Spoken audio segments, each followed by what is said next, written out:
Byla jednou jedna dívka. Jmenovala se Gerbera. Všichni si mysleli, že je divná. A ona byla divná.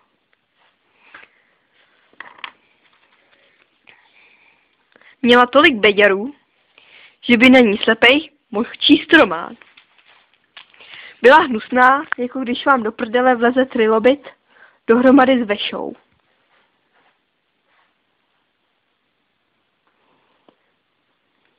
Smrděla tak, že by mohla učit malý skunky smrdět.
Když k ní přišlo 5 kmotřiček, byla v koncích.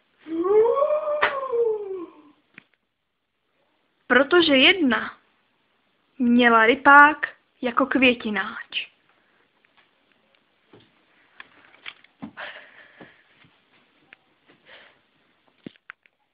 Druhá měla uši jak sloní choboty.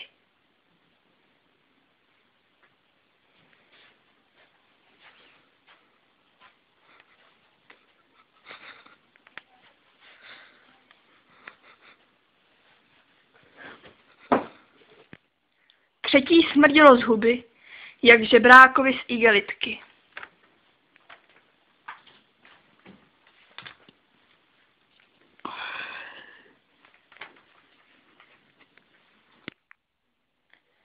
Čtvrtá měla vykolený oka, jak cikán, když vidí 5 korun.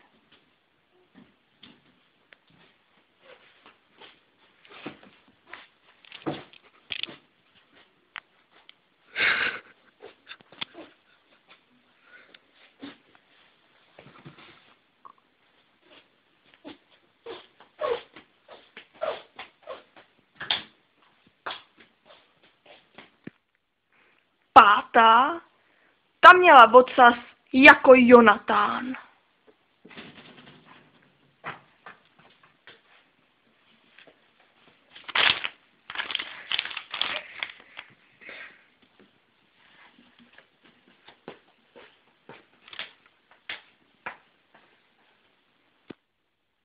A pátá, teda 6. už nepřišla, protože s hemeroidem se blbě chodí.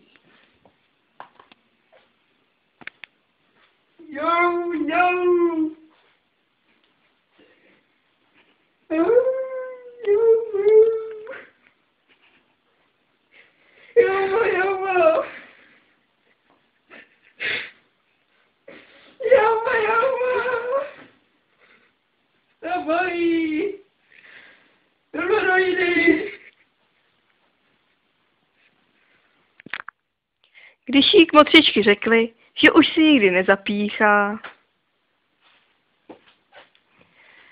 vypili všechno víno a vyplili víno po celém zámku.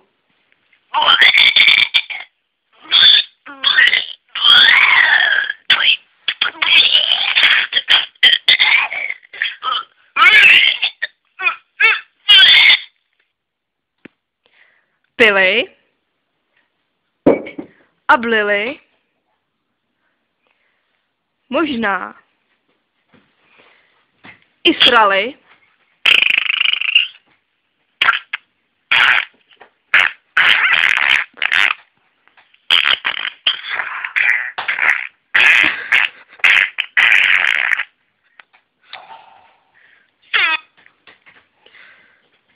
po celé 3 týdny.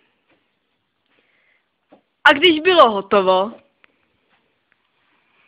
tak bylo vymalováno. Ožralí kmotřičky odletěli na svých košťatech.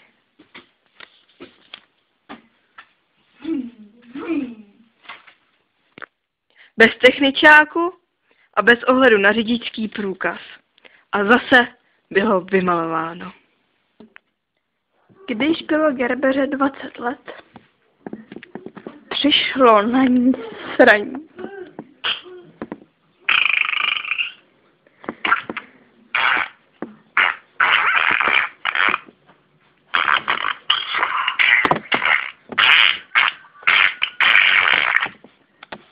A bylo vymalováno.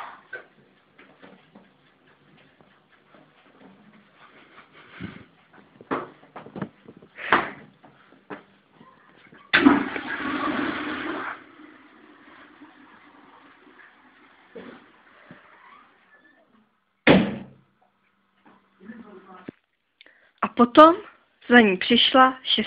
kmotřička.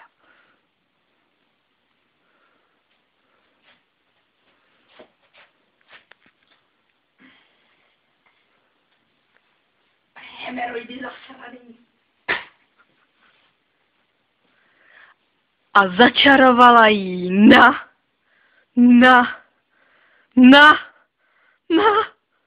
na dobro. A bylo to hustý. A už se to s Gerberou táhlo. Od hemeroidů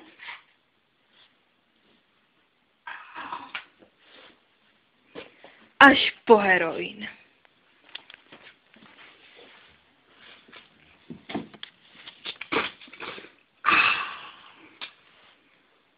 A od hermelínu až po romadur.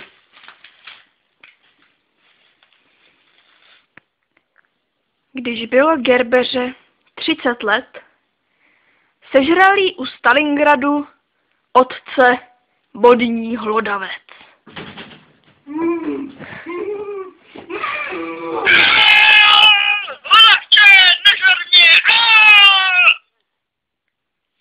A bylo to na dobro. A bylo to hustý.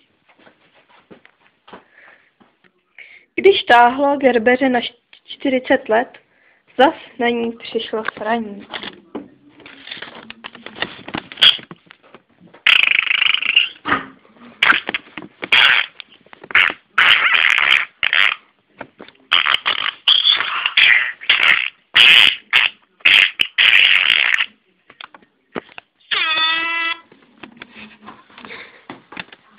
A bylo vymalováno. Vymalovala tím celý zámek. Na dobro. A bylo to hustý. Možná i trochu řídký.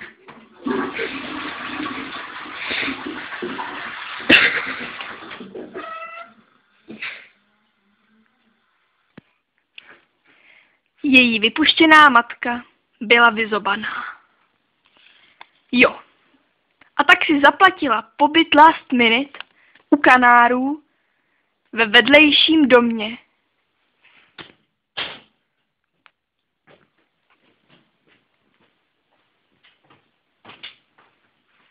Šla a šla, až jí najednou smetli Suzuki cestáři.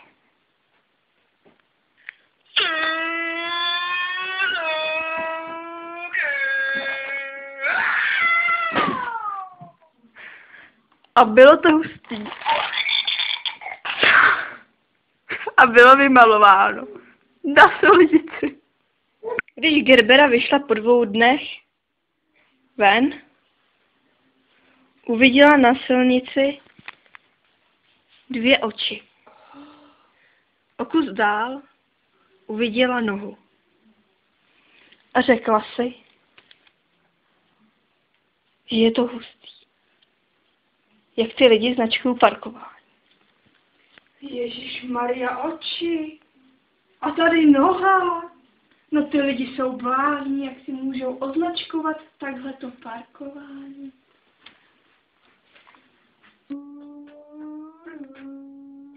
Před 14 dněma jí taky málem přijeli Suzuki cestáři. A oni na ní zařvali.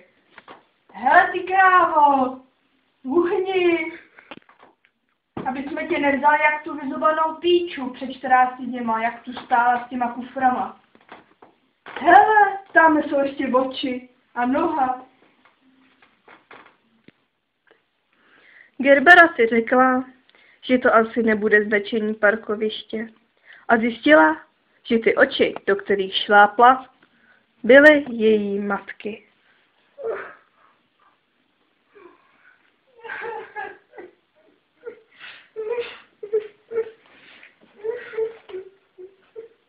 Když jí bylo 60 let, tak pošla.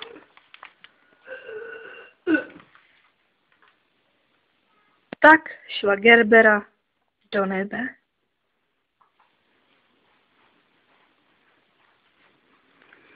Ale v nebi jí poslali do prdele.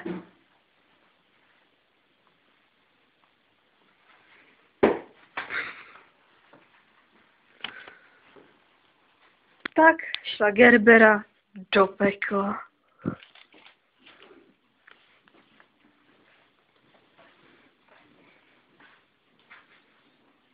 Ale jako naschvál jí zase poslali do prdele.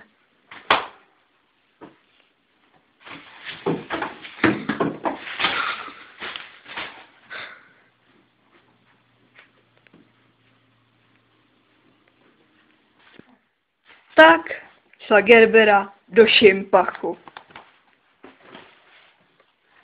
Když dorazila, přišlo na ní sraní.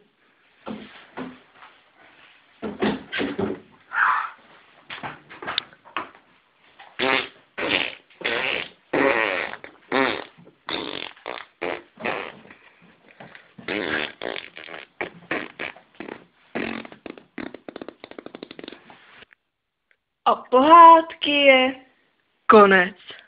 Milé děti, toto byla pohádka o špičkové Gerbeře.